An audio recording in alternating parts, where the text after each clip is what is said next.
এই আসরের নামাজ আর ফজরের নামাজ, জোরে বলেন কোন নামাজ? সবাই বলেন কোন নামাজ? আসরের নামাজ আর ফজরের নামাজ।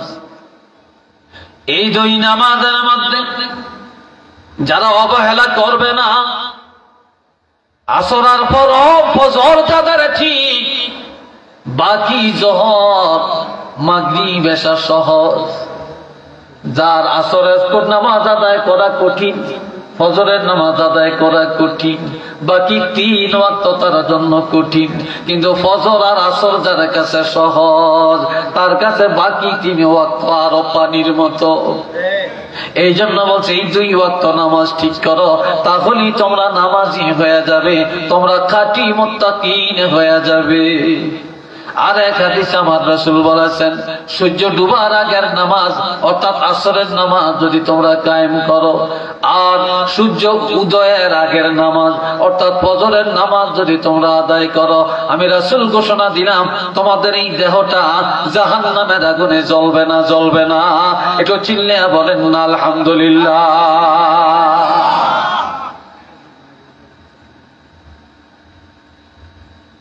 আমার বাবাজিরা, একদিন আল্লাহর হাবিব রাহমাতুল্লিল আলামিন অসুস্থতার কারণে মসজিদে নববীতে যেতে পারেন না, অসুস্থ। হযরত আয়েশা সিদ্দিকার কোলের মধ্যে নবীজি মাথা মোবারক রেখে ঘুমায়, শুয়ে রয়েছে।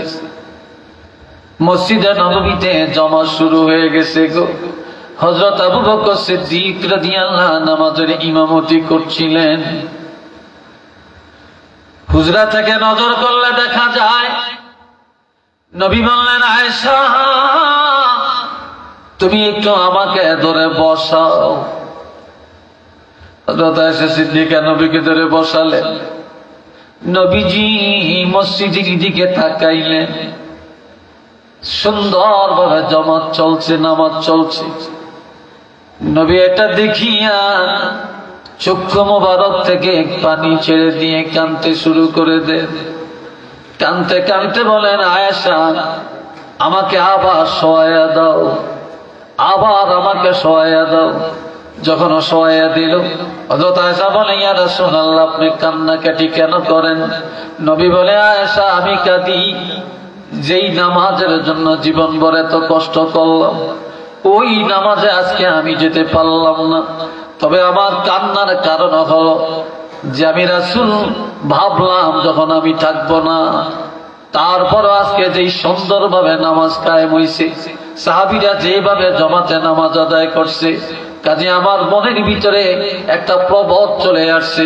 আমি ধারণা করলাম আমি রাসূল না থাকলেও জামাত কোনদিন বন্ধ হবে না। একটু চিল্লিয়ে বলেন না সুবহানাল্লাহ।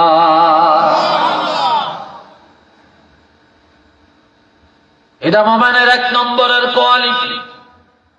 2 নম্বরে والذين هم عن اللغو معرضون।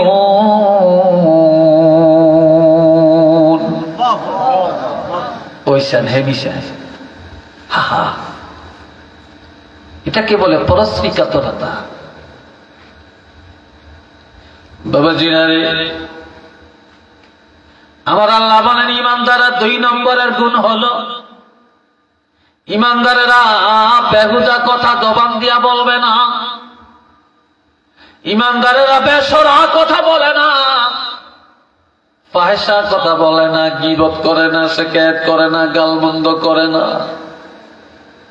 ইমানদারেরা জবানে মিথ্যা বলে না, ইমানদারেরা নবীর বিরুদ্ধে বলে না, আল্লাহর বিরুদ্ধে বলে না, আলেমের বিরুদ্ধে বলে না, ওলি আল্লাহর বিরুদ্ধে বলে না।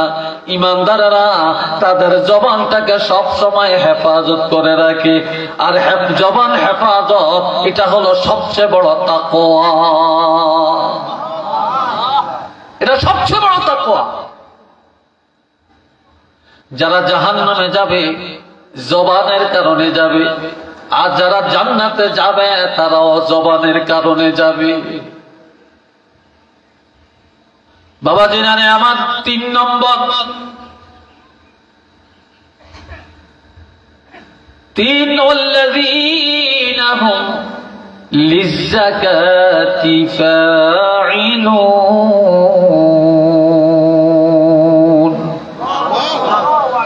ঈমানদারেরা কিফন হবে না।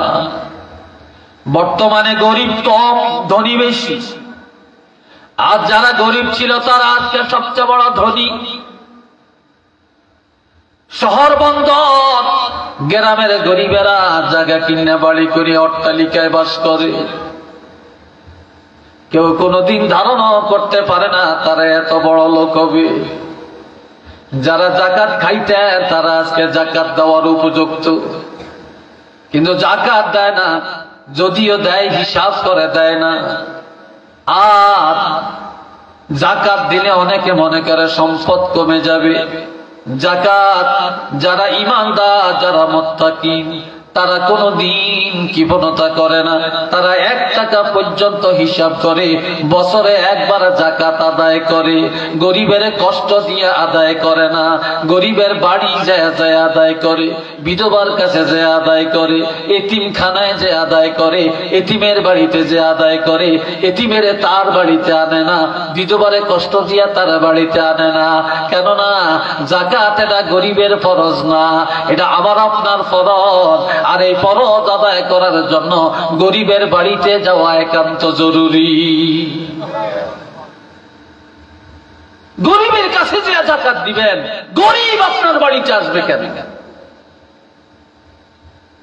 তাই যারা সবচেয়ে বড় মুত্তাকিন, যারা ঈমানদার, তাদের কোয়ালিটি, তারা গরিবের হক গরিবের বাড়ি যায় আদায় করে দেয়।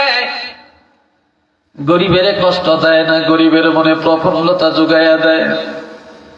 কোন দরি যদি গরিবের দ্বার প্রান্তে টাকা নিয়ে যায়, যাকাত নিয়ে যায়, ওই গরিবের মন বড় হয়ে যায়।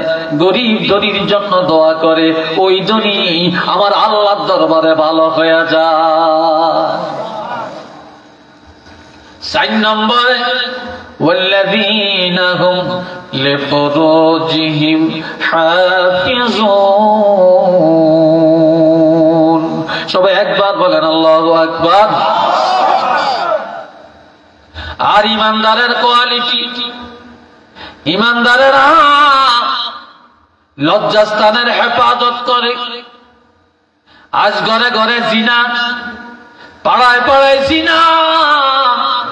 ওয়াজ কেন ধরে না? ইমাম সাহেবের কথা কেন আমলে আসে না?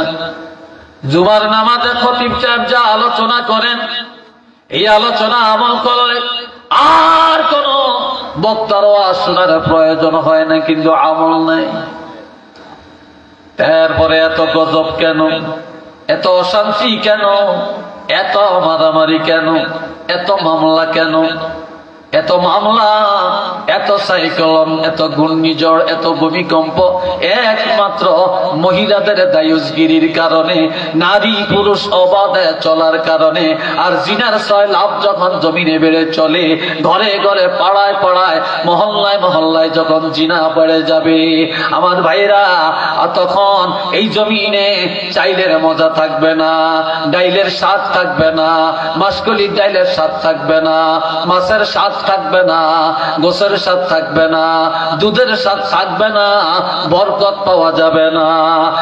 আর মামলা মোকদ্দমায় জর্জরিত হয়ে যাবে, মানুষের মায়া উঠে যাবে। ভাই ভাইকে মেরে ফেলবে, ছেলে বাবাকে মেরে ফেলবে, বাবা সন্তানের মেরে ফেলবে, স্বামী বিবিকে মারবে, বিবি স্বামীকে মারবে। আবার স্বামীর সামনে স্বামী থাকা অবস্থায় স্বামীর অর্থ মানিয়া বেগানা পুরুষ গ্রহণ করে চলে যাবে। তখনই আল্লাহর গজবে দুনিয়া ভরপুর হয়ে যাবে। একটু চিল্লে বলেন না নাউযুবিল্লাহ। বিরক্ত ভাবছেন আপনারা? হ্যাঁ, কষ্ট লাগছে আপনাদের কাছে? আমার এত শেষ মেশ দিচ্ছেন। আমার আগের হুজুরে যেই টাইম হাইছে, সেই টাইম যদি আই বুড়িয়াই পাইতাম, তাহলে মানুষ যেগুন দেখছেন এই সময় এত 10 জন হইলেও বেশি আমি পাইতাম। এই কথা ঠিক কিনা? 10 জন হইলেও বেশি আমি পাইতাম ইনশাল্লাহ। তারপরও বাতাস আইলে বৈশাখ মাসে মহিলারা ধানের উড়ায়, তো উড়াইলে দানগুন সারি দানগুন নিচে পড়ে আর সিডাগুন বাতাসে সরে এলায়। তো ওয়াজ মাহফিলও এরকম তুফান লাগে, বুঝেনি? এই তুফানের ভিতরে বাতাস আসলে ওই বাতাসে সিডারি নড়িয়া যায় গিয়া, আদেরই সারি ধান এরা বসে থাকে। আপনারা হইলেন সারি ধান, আপনারা পাক্কা ইমানদার, আর সিডাগুন উড়িয়া গেছে গিয়া। এই কথাটা কি ঠিক নেই? হ্যাঁ, আমার প্রাণের বাবাজিরা সবাই প্রাণ ভরে মহব্বতে পড়েন সাল্লাল্লাহ, জোরে জোরে পড়েন না মুহাম্মদ সাল্লাল্লাহু আলাইহি ওয়াসাল্লাম, সাল্লাল্লাহু আলা মুহাম্মদ সাল্লাল্লাহু। আওয়াজটা ভালো হয়েছে না, আরেকটু আওয়াজ দিয়ে বলেন, ইমানি জজবার সাথে বলেন সাল্লাল্লাহু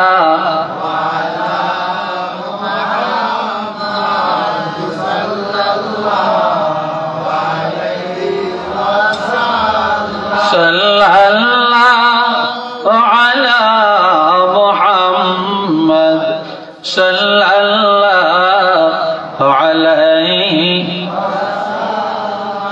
والذين هم لفروجهم حافظون।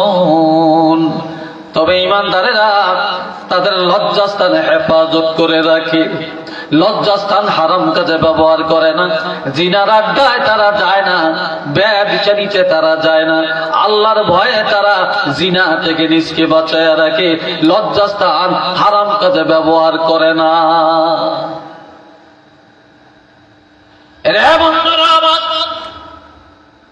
বর্তমানে কিছু কিছু যুবক একেবারে ভালো হয়, নামাজি হয়, আল্লাহওয়ালা হয়, হুজুরের ওয়াজ শুনতে বসে থাকে, মসজিদে যায়, নামাজ পড়ে, মা বাপরে শ্রদ্ধা করে, আলেম ওলামারে শ্রদ্ধা করে, ওস্তাদের শ্রদ্ধা করে। আবার তালাশ করলে দেখা যায় অধিকাংশ যুবক এখন বেয়াদব, মা বাপের মানে না, ওস্তাদের মানে না, আলেম মানে না, সমাজ মানে না, নামাজ মানে না, মন গড়া চলে। তাদের কারণে সমাজে অশান্তি, রাষ্ট্রে অশান্তি, আর তাদের কারণেই যত অকারেন্সগুলি সমাজের মধ্যে ঘটে থাকে। আর এটার মূল কারণ হলো দুইটা। জোরে বলেন কয়টা? জোরে বলেন কয়টা? এক নম্বরের কারণ, যেই বাবা সন্তান জন্ম দেন, যেই বাবার এক ফোঁটা নাপাক পানি দিয়া এই সন্তানটার জন্ম, এই বাবা খায় হারাম, বাবা বুঝি হালাল না, বাবায় খায় হারাম। সুদ খায়া সন্তান জন্ম দিছে, ঘুষ খায়া সন্তান জন্ম দিছে, পরের হক খায়া সন্তান জন্ম দিছে, জুলুমের টাকা খায়া সন্তান জন্ম দিছে, মিথ্যার আশ্রয় নিয়ে ব্যবসা করে, ওই ব্যবসার টাকা খায়া সন্তান জন্ম দিছে। তাহলে এই বাবার বীর্যটা হইল হারাম, রক্ত মাংস হারাম, এই জন্য হারামের রক্ত, হারামের বীর্য। আর যেই মায়ের রেহেমের সন্তান, ওই মায়ের রেহেম পবিত্র না, ওই মা খায় হারাম, মা হলো দায়ুস, মা সন্তানে পেটে নিয়ে ঘরে থাকে না, রাস্তায় রাস্তায় দৌড়ায়, হাটে বাজারে দৌড়ায়, শহরে বন্দরে দৌড়ায়, বিয়ার আসরের মধ্যে যায়, পিকনিকে যায়, রাজনীতির ময়দানে যায়। এই মহিলারা দায়ুস হয়ে যাওয়ার কারণে আর বাবার উপার্জন হারাম পথে হওয়ার কারণে সন্তানেরা ভালো হয় না, ভালো হয় না। এই জন্য এখন আর আমরা নেককার সন্তান উপহার দিতে পারি না, সন্ত্রাসগুলি আমরা দুনিয়াতে রেখে যাই। কথা ঠিক না? কসম করে বললাম, আল্লাহর কোরআন হাতে, আপনি হালাল খেয়ে সন্তান জন্ম দেন, আর মা বোনের পর্দা করেন, আপনিও পর্দা করেন, লজ্জাস্থান হেফাজত করেন। আপনার ঘরে আল্লাহ আড়াই বাণী রলি আল্লাহ পাঠাইয়া দিবেন, সরসিনার আল্লাহ রলি পাঠাইয়া দিবেন, সোনাকান্দার আল্লাহ রলি পাঠাবেন, দামতি রলি আল্লাহ পাঠাবেন। আমার ভাইরা, হযরত শাহজালালের উত্তরসূরি আপনার ঘরের থেকে আল্লাহ পাঠাইয়া দিবেন। একটু চিল্লে বলেন না সুবহানাল্লাহ। আপনাদের এই ওঠখাড়া গ্রামে কয়েকজন আল্লাহর ওলির আস্তানা আছে। জোরে বলেন আছে কি নাই? আরো জোরে বলেন আছে কি নাই? এই দেশে ওলি আল্লাহ, এটা আল্লাহর রহমত। ওলি আল্লাহর আস্তানা, এটা আল্লাহর রহমত। সিলেটের জমিন আজকে ধন্য, 360টা ওলিয়ার আস্তানা। হযরত শাহজালাল আল্লাহর ওলির আস্তানা। যেই দেশের মানুষকে আল্লাহ ভালোবাসেন ওই দেশে আল্লাহ ওলি আল্লাহর আস্তানা কবুল করেন। আমার প্রাণের ভাইয়েরা, এখন এখানে এই ওঠখানা গ্রামে কয়েকজন আল্লাহর ওলি, আমরা শুধু মাজারে যাব, জিয়ারত করব, বরকত নিব না। এরা আল্লাহর ওলি, আমরাও যেন আল্লাহর ওলি হতে পারি। আমার ঘরেও যেন ওলি আল্লাহ হতে পারে। আমার সন্তান, আমার নাতিও যেন আল্লাহর ওলি হতে পারে। এই চেষ্টা তো আমাদের মধ্যে নাই, থাকবেও না, আসবেও না। তার কারণ মানুষ বর্তমানে যেইভাবে চলছে, পরিবার, সমাজ, এরপরে ব্যবসা, রাজনীতি, সমাজনীতি, রাষ্ট্রনীতি, আন্তর্জাতিক নীতি যেভাবে চলছে রে ভাই, এই দেশে ভালো কিছুর আশা আর করা যাবে না।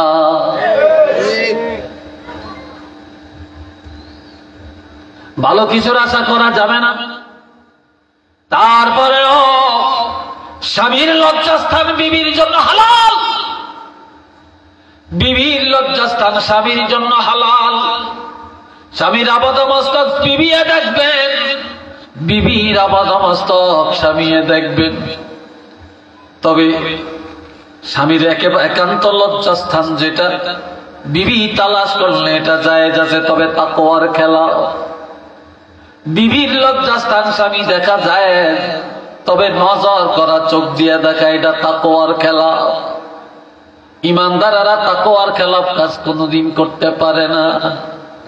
তারপরেও অন্যায় ভাবে কোন বেগানা নারী, বেগানা পুরুষ একজনে আরেকজনের জন্য হারাম।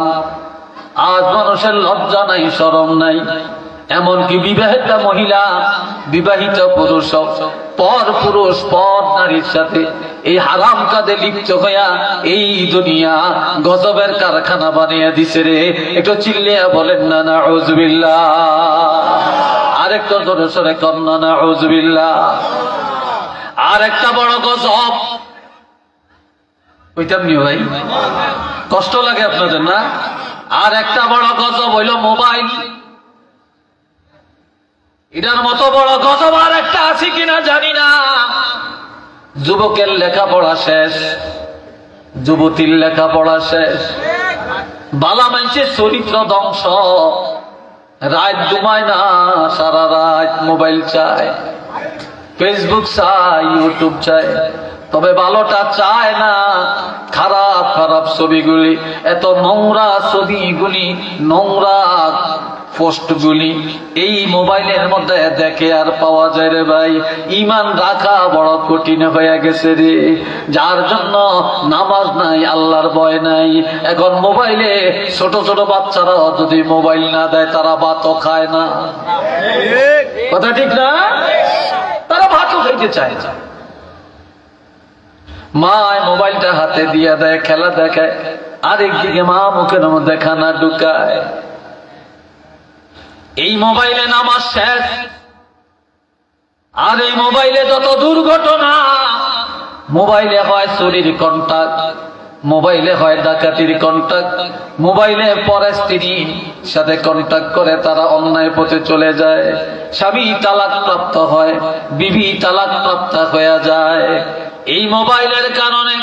গাঞ্জার আড্ডাখানা, মদের আড্ডাখানা, জিনার কন্টাক্ট, এই সব এই মোবাইলের দ্বারা এখন করতে সম্ভব। একটু চিল্লে বলেন না রে ভাই নাউযুবিল্লাহ। তবে কিছু বাবা একেবারে বালা, কিছু বড় ভাই একেবারে ভালো, কিছু দুলা ভাই একেবারে ভালো। কতগুলি বাবা ডাকায়, কতগুলি দুলা ভাই বড় ডাকায়। কতগুলি বড় ভাই বড় ডাকাত। বড় ভাই বিদেশ থাকে, ছোট ভাই ফোন করেছে, ভাই আমার একটা মোবাইল দাও। আমার ছোট ভাই একটা মোবাইল চাইছে, না দেই কেমনে? এই বড় ভাইটা ডাকাত। বাবা বিদেশ থাকে, ছেলে বলে বাবা আমার মোবাইলের দরকার। 30,000 টাকা দামের একটা টাচ মোবাইল, অ্যান্ড্রয়েড একটা সেট পাঠিয়ে দিল। আহা বাবা বড় সন্ত্রাস, বড় ডাকাত। দুলাভাইয়ের কাছে শালায় ফোন দিল, দুলাভাই তোমার কাছে কিছু চাই না, একটা মোবাইল চাই। দুলাভাই কয় শালায় তো কিছু চাই না, একটা মোবাইল চাইলো, না দেই কেমনে? তার বৈধ আমার ঘরে। দুলাভাই জাক জমকের একটা মোবাইল পাঠিয়ে দেয়, আর এই মোবাইল দিয়া তারে ডাকাত বানাইলো, লেখাপড়া শেষ করাইলো, বেনমাজি বানাইলো, দোকাবাজ বানাইলো, জিনাখর বানাইলো, চোর বানাইলো, গুন্ডা বানাইলো, তার মৃত্যুক বানাইলো। আর তারপরে তাকে ওয়াজ মাহফিল থেকে দূরে সরাইলো, অলি আল্লাহ থেকে দূরে সরাইলো, মসজিদ থেকে দূরে সরাইয়া রাখলো। কাজে ওই দুলাভাইয়ের কারণে হলো, বাবার কারণে হইল, বড় ভাইয়ের কারণে হইল। ও দুলাভাই, ও বাবা, ও বড় ভাই, এই তোমাদের কারণে সন্তান অন্যায় পথে গেল, সে জাহান্নামে যাবে আর তোমরাও জাহান্নামে যাবে।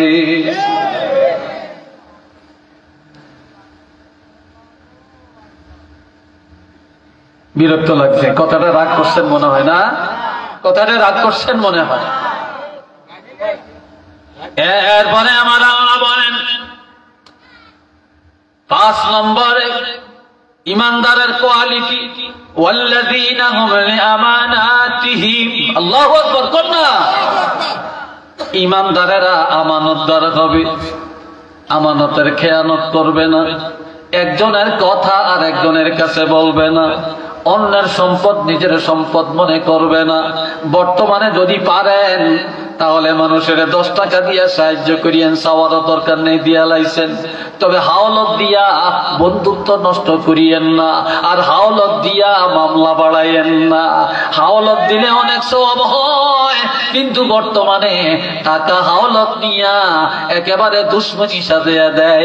সালাম বন্ধ হয়ে যায়, কালাম বন্ধ হয়ে যায়, কথা বন্ধ হয়ে যায়, বন্ধুত্ব নষ্ট হয়ে যায়, একমাত্র মানুষের চরিত্রের কারণে। একটু চিল্লিয়ে বলেন না নাউযুবিল্লাহ। আর একটু জোরে কন্যা রে ভাই। অথচ হাওলত দিলে, ঋণ দিলে 1 টাকায় 18 টাকা সওয়াব, আর সদকা দিলে 1 টাকায় 10 টাকার সওয়াব। আর ওয়াদা তো ঠিক নাই, আর সন্ত্রাসী বাড়ে, দোকাবাজি বাড়ে, মিথ্যা বাড়ে, ওয়াদা খেলাফ হয়, মুনাফিক হয়ে যায়। তাহলে টাকা হাওলত দিয়ে মুনাফিক বানানোর দরকার নেই।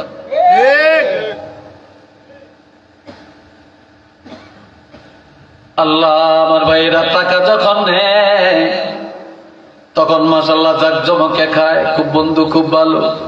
একবার চাইছে, একবারে টাকা দিয়া দিছি, খুব আনন্দ দেখলে কয়েকদিন চালাম।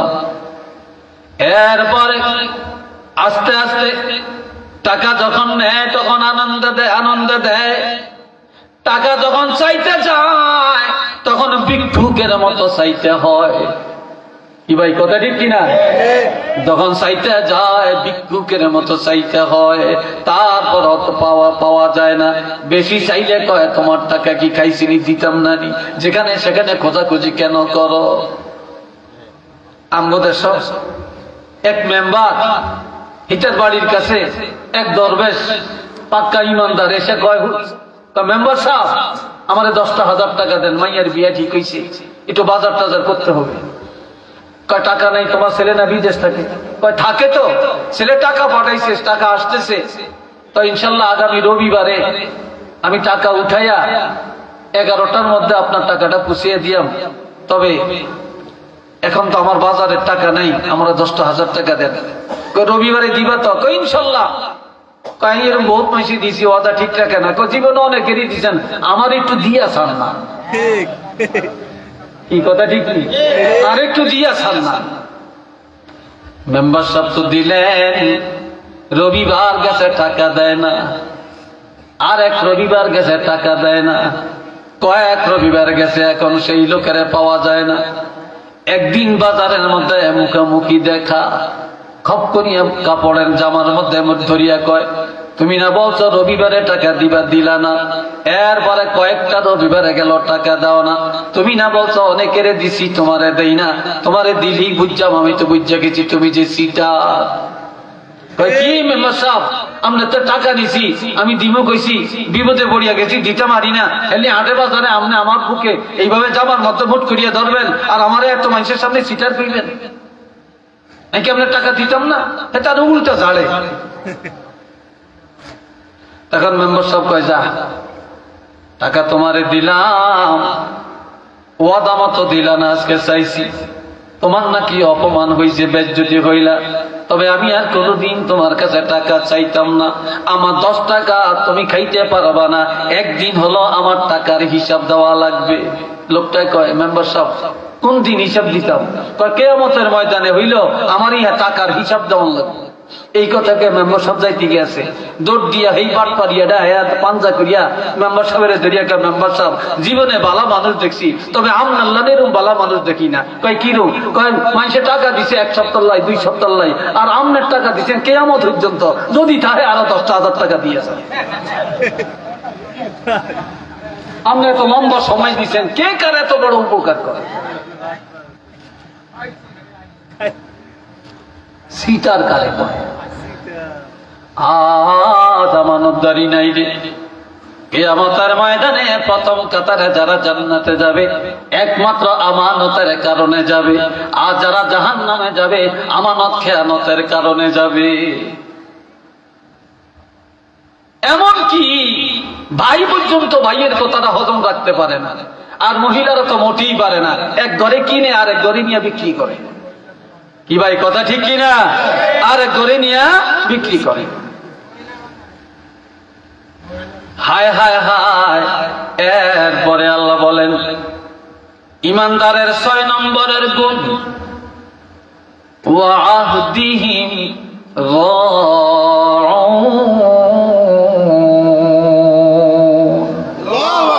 ইমানদারেরা কোনদিন ওয়াদা খেলাফ করবে না।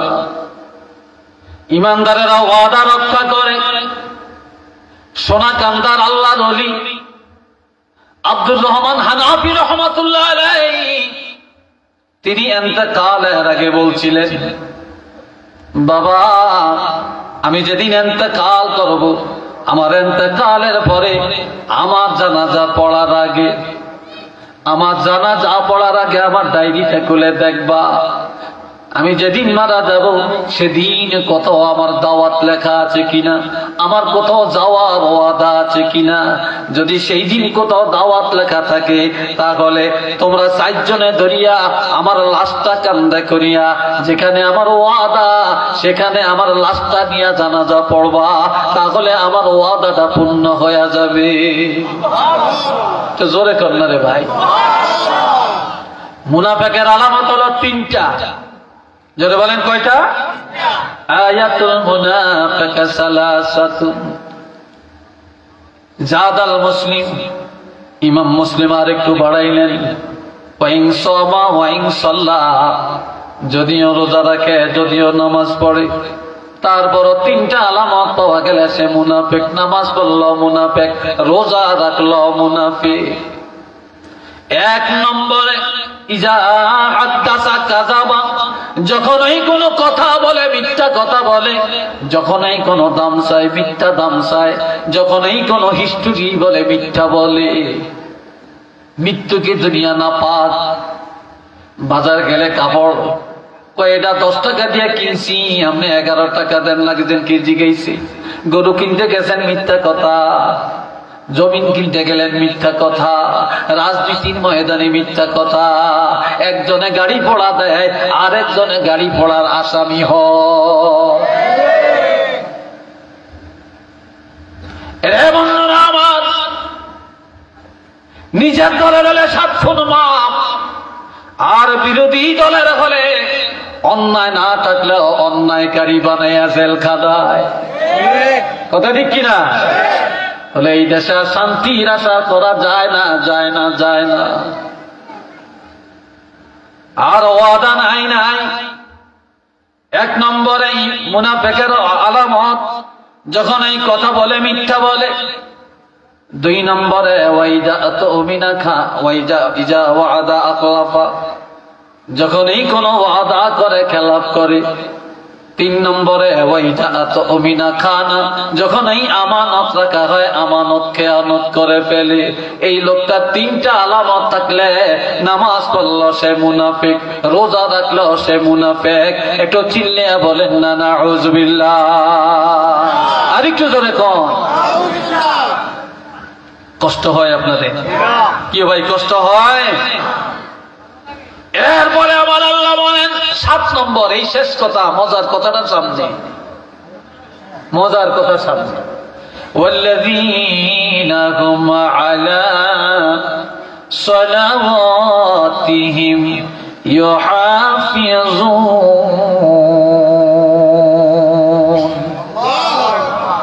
ইমানদারেরা 5 ওয়াক্ত নামাজের হেফাজত করে। ইমানদারেরা ফজরের টাইমে ফজর, জোহরের টাইমে জোহর, আসরের টাইমে আসর, মাগরিবের টাইমে মাগরিব, এশার টাইমে এশা, জুমার টাইমে জুমা। টাইম টু টাইম ইমানদারেরা নামাজ আদায় করে। খেতে কাজ করে, নামাজের টাইম বন্ধ করে নামাজে যায়। রিক্সা চালায়, নামাজের টাইম হইছে গাড়ি বন্ধ করে নামাজে যায়। ব্যবসা করে, দোকান বন্ধ করে নামাজে যায়। রাজনীতি করে, মেম্বারি করে, চেয়ারম্যানই করে, অফিস আদালত বন্ধ করে নামাজে যায়। ইমানদারেরা টাইম টু টাইম নামাজ আদায় করে। একটু চিল্লে বলেন না সুবহানাল্লাহ। এখন আল্লাহ শেষ রেজাল্টটা দিচ্ছেন। এই কয়টা গুণ বললাম? কথা বলেন, এই অফিসি দিয়ে কন্যা কয়টা? 1 নম্বর আমি আবারও বললাম, 1 নম্বরে ইমানদারেরা নামাজ পড়বে আল্লাহর ভয়ে। কার ভয়ে? 2 নম্বরে ইমানদারের জবান হেফাজত করবে, কারো গীবত করবে না, শিকায়ত করবে না, বদনাম করবে না, গালমন্দ করবে না, জবানে হারাম ঢুকাবে না। 3 নম্বরে গরিবের কাছে যায় যায় যাকাত আদায় করবে। 4 নম্বরে লজ্জাস্থানে হেফাজত করবে, পর্দার বিধান মানবে। 5 নম্বরে আমানত রক্ষা করবে। 6 নম্বরে ওয়াদা মতো চলবে, ওয়াদা খেলাপ করবে না। 7 নম্বরে ওয়াক্ত মতো নামাজ আদায় করবে, 5 ওয়াক্ত নামাজের হেফাজত করবে। এই 7টা গুণ যে ইমানদারের মধ্যে পাওয়া যাবে।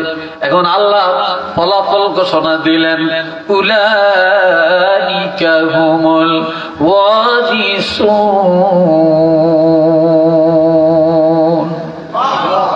তারাই হলো ওয়ারিস। বাপের 10 কানি জায়গার বাড়ি, বাবায় মারা গেলে ছেলেরা মালিক। বাবার 5 কানি জমি, বাবায় মারা গেলে সন্তানেরা মালিক। বাবার মার্কেট, সন্তানেরা মালিক। সব কিছুর মালিক আমার আল্লাহ, কিন্তু বেহেশতের মালিক আমার আল্লাহ। কিন্তু আল্লাহ তো বেহেশতের দরকার নাই, আল্লাহ তো আর বেহেশতে যাবে না। কিন্তু এই বেহেশতটা বানাইছে তো আল্লাহ বান্দার জন্য।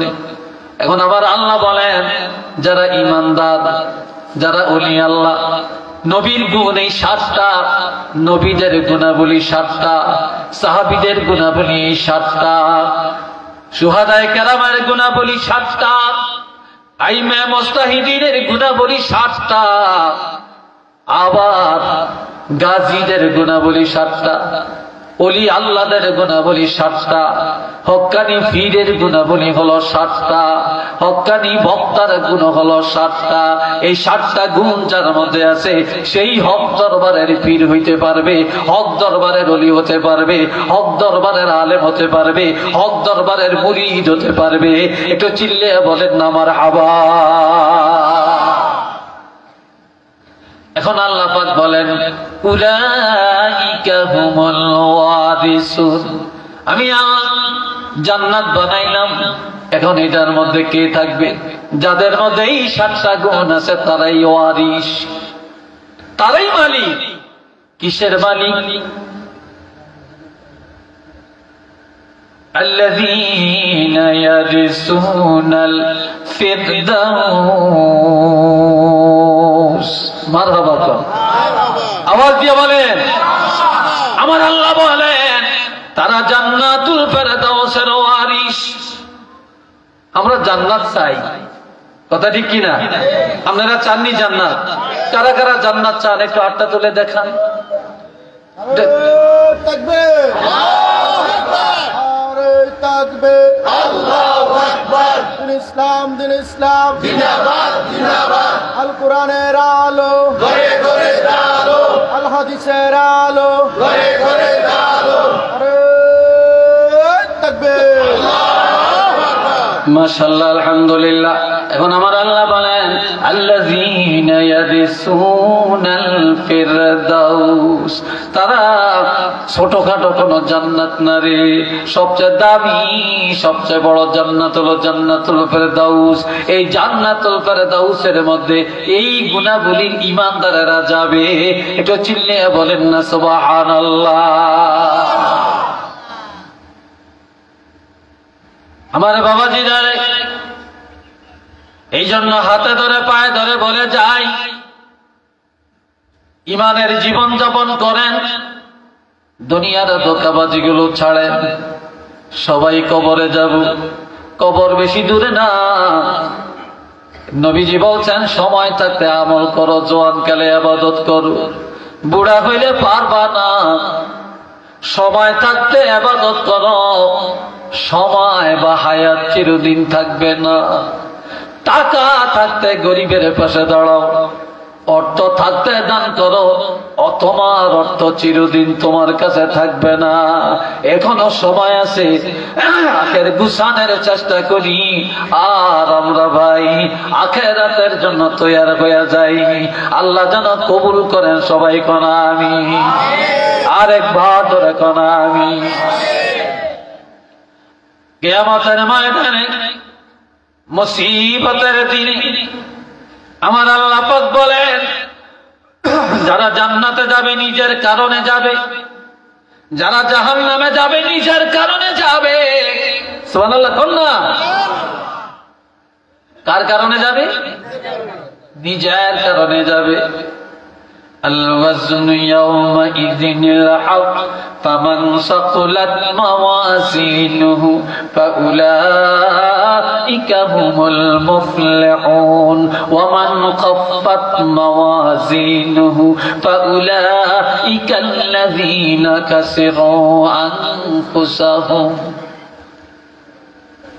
আল্লাহ আল্লাহ কষ্ট হয় আপনাদের আমি বুঝছি বিরক্ত লাগছে এই তো হুজুর আসতেছে আল্লাহর ওলি আসতেছে আল্লাহু আকবার কর না ভাই এই কিছুক্ষণের মধ্যে 2-3 মিনিটের মধ্যে হুজুর চলে আসবে এ বাবাজিরা খেয়াল করেন আল্লাহ আমার বাবাজিরা আমার আল্লাহ বলেন কিয়ামতের ময়দানে মুসিবতের দিন প্রত্যেকটা মানুষের নেক আমল বদ আমল পাল্লার মধ্যে ওজন দেওয়া হবে এই বাচ্চাটি কত বড় দাঁড়ায় কেন হাঁটে কেন আমরা কি স্বাধীন চেতা হয়ে গেলেন নাকি আমি তো বুঝতেছি না কোরআনের তাফসীরের মাহফিলে এরকম হবে এটা আপত্তিকর আমি এতক্ষণ যা বলছি এখানে যদি কোনো হক্কানি আলেম থাকেন তাহলে বুঝবেন যে আমি সরাসরি তাফসীর থেকেই কথা বলছি এবং তাফসীরের আলোচনাই করছি আপনাদের পোস্টারে যা দিচ্ছেন আমি সেই অনুপাতে কথা বলছি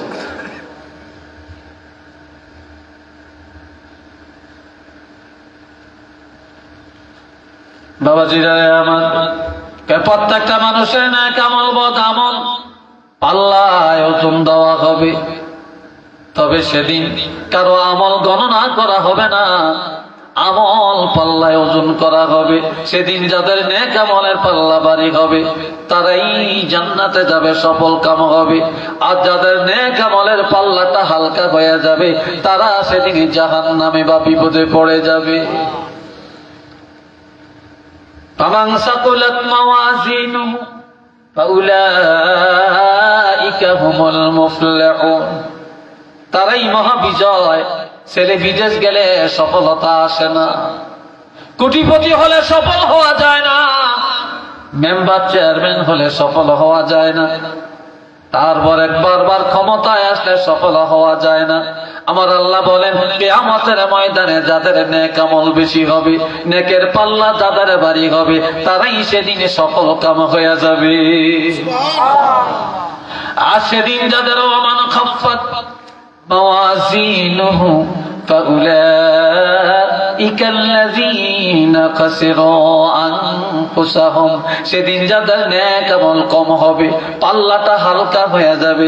এটা বাপের কারণে হবে না, মার কারণে হবে না, ভাইয়ের দোষ দেওয়া যাবে না, ছেলের দোষ দেওয়া যাবে না, মেয়ের দোষ দেওয়া যাবে না, বন্ধুর দোষ দেওয়া যাবে না, অন্যের কারণে আমি আমল করতে পারি না এমন কথা সেদিন বেচা বিক্রি হবে না। সেদিন যারা জাহান্নামে যাবে, যাদের নেক আমল কম হয়ে যাবে, গুনার পাল্লা যাদের ভারী হবে, আমার আল্লাহ বলেন এটা তাদের নিজের চরিত্রের কারণে হবে, আর নিজের কারণেই নিজেরা সেদিন জাহান্নামে যাবে। একটু চিল্লে বলেন নাউযুবিল্লাহ। আর একটু জোরে বলেন না। আমরা কি চাই না? জোরে বলেন, আমরা কি চাই না? আমার আল্লাহ আরো বলেন, আল্লাহ ফামান সাকুলা আম্মা মান সাকুলাত মাওয়াজিনুহু ফাহুয়া ফি ঈশাতির রাদিয়া। সবাই একবার বলেন একটু আল্লাহু আকবার, আর একটু চিল্লিয়ে বলেন আল্লাহু আকবার। এই দুনিয়ায় সব ভালো ভালো জায়গায় বাস করতে চায়। টিনের ঘর কেউ পছন্দ করে না, সোনের ঘর কেউ ভালোবাসে না।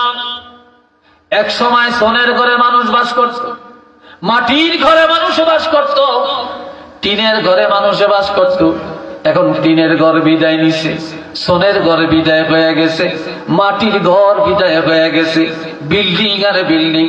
মাঠের মধ্যে রাস্তা নাই এমন জায়গায় বাড়ি করতে চায় না, মাঠের জমিনের